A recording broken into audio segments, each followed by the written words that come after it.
Hey there, everyone. I'm back for another book review. I was absent for a little bit, been traveling and teaching yoga and painting. Exciting stuff. I'm not here for that long, but I thought I'd review this book just because I happened to read it. And the book I'm reviewing today is Breaking Normal, Rewild Your Inner Child and Set the Truth Free. So, interestingly, this book ended up in my hands because of JP Sears' recommendation. I think he's friends with Daniel Eisenman or something like that. Anyhow, it was worth it. I did learn a few things, definitely, as always. Uh, Daniel Eisenman, on the other hand, actually has a degree in pre-med, which I thought was really cool. But instead what he does is he leads retreats all over the world. And that's why he wrote this book. I suppose that because of his experience with all these retreats, he came up with a number of things that people can do and just have their own mini retreat just by following these steps that he recommends, or maybe gathering a group together. So I'll definitely be trying to use some of these perhaps when I start doing my own retreats, which hopefully will be soon. So yeah, the book. So in this book, Eisenman tells us about a bunch of different tools that we can use, and not necessarily just in retreats. There's self-growth tools and self-help, things that will help us step into some of our shadow aspects and try to resolve these. And he actually, interestingly enough, goes into all of his shadow in the book, and he talks very explicitly about things that he's done and thought, and I thought that was really powerful, and I wondered if each one of us was capable of that degree of honesty and you know, just saying things as they happened, and how that would change our world. I guess it's still a long road ahead, because I, for one, I'm hesitant to reveal a lot of things about myself still, and until that day comes, we'll just have to review books. Okay, so yeah, perfect timing on this book.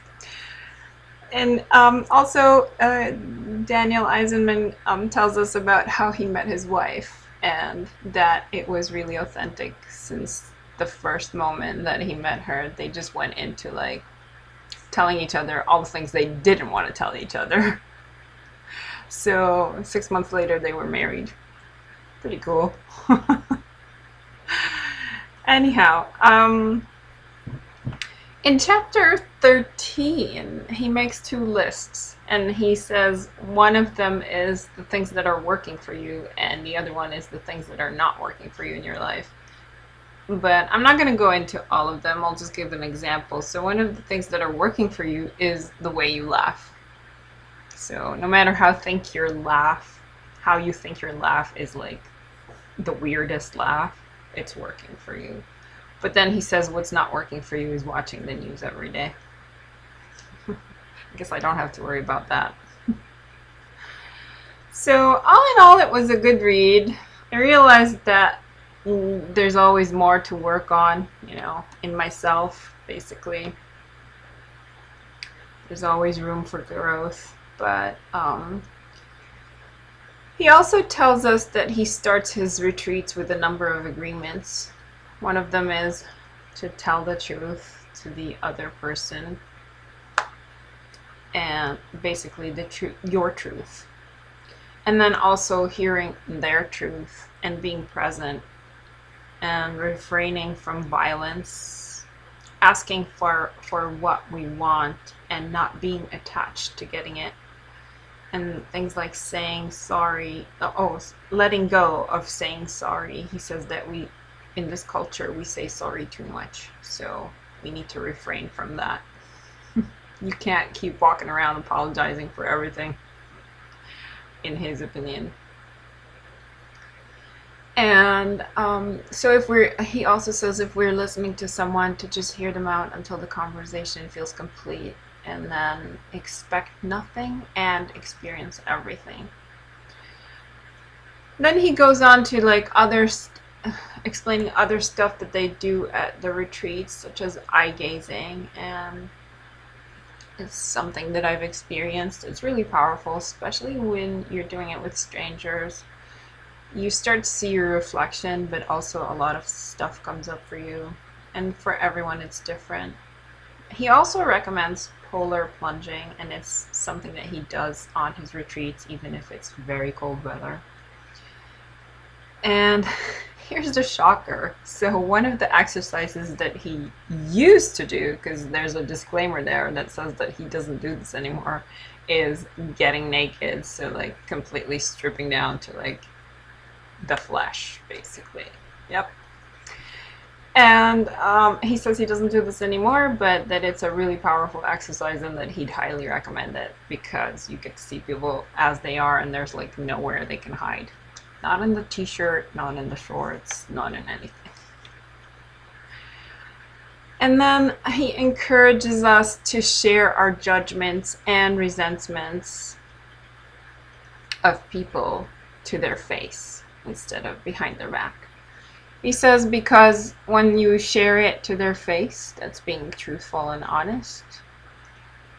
But behind their back, it becomes gossip. Here's the thing, like, people ask for the truth, but no one ever wants to hear it. I've had that experience where I'm revealing the truth, but people can't handle it. So I don't know. I guess we just have to gauge how much they can handle in one, in one moment.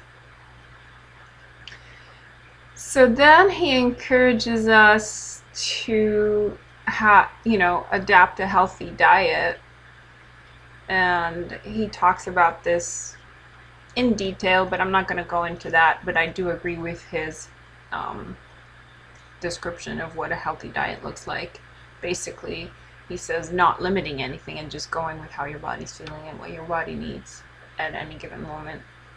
But it also takes a little understanding of your body and like being in tune with it, so that you're actually able to know what your body needs. Because sometimes we're craving things and we think we need those things, but that's not even close to what the body really needs.